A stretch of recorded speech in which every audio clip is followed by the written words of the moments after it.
Non, il est en toute liberté avec le panda. Le gouvernement a présenté hier son plan anti-gaspi. Il va falloir apprendre à vivre sans plastique. Bah oui, parce que vous savez qu'à force de polluer les eaux, le plastique est en train de rentrer dans notre chaîne alimentaire. On en retrouve, figurez-vous, du plastique dans les moules que nous mangeons et qui finiront par devenir immangeables.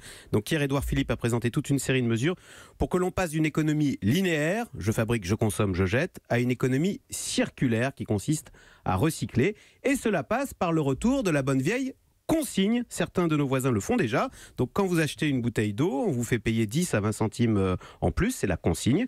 Et cet argent, vous le récupérez quand on veut vous rapporter la bouteille vide. Certains vont même plus loin et interdisent carrément les bouteilles en plastique. Voilà, alors c'est le cas de la ville de San Francisco. Dans de nombreux espaces publics, il faut des bouteilles en verre ou des gourdes. À Londres, les touristes, les habitants sont désormais appelés à utiliser des gourdes, à les remplir dans les fontaines publiques.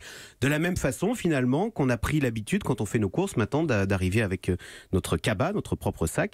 La Grande-Bretagne, qui est entourée d'eau et donc qui est très sensible à ces questions des océans, la Grande-Bretagne vient également d'annoncer l'interdiction prochaine des pailles en plastique. C'est vrai qu'on utilise une paille 30 secondes pour boire et ensuite on la jette. Eh bien c'est fini, ce sera interdit. Certaines grandes enseignes ont pris les devants et interdisent déjà le plastique. Exactement, c'est en train de devenir le nouveau thème environnemental qui monte et c'est tant mieux. McDonald's, prêt à manger, s'engage à bannir les pailles en plastique dès cet été dans leurs restaurants en Grande-Bretagne. Plusieurs supermarchés déjà ont retiré de la vente les pailles ainsi que les cotons-tiges en plastique. Vous voyez, l'idée c'est d'en finir avec le tout jetable. En France, Seb, le petit électroménager d'ailleurs, Édouard Philippe hier pour faire ses annonces, était dans une usine Seb.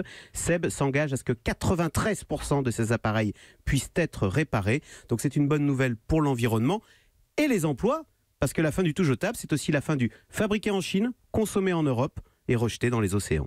Axel de Tarlet. Hélène ? Oui, on n'avait pas imaginé, je crois que c'était Jean-Louis Borloo qui avait imaginé une taxe pique-nique à l'époque pour taxer évidemment. Polémique.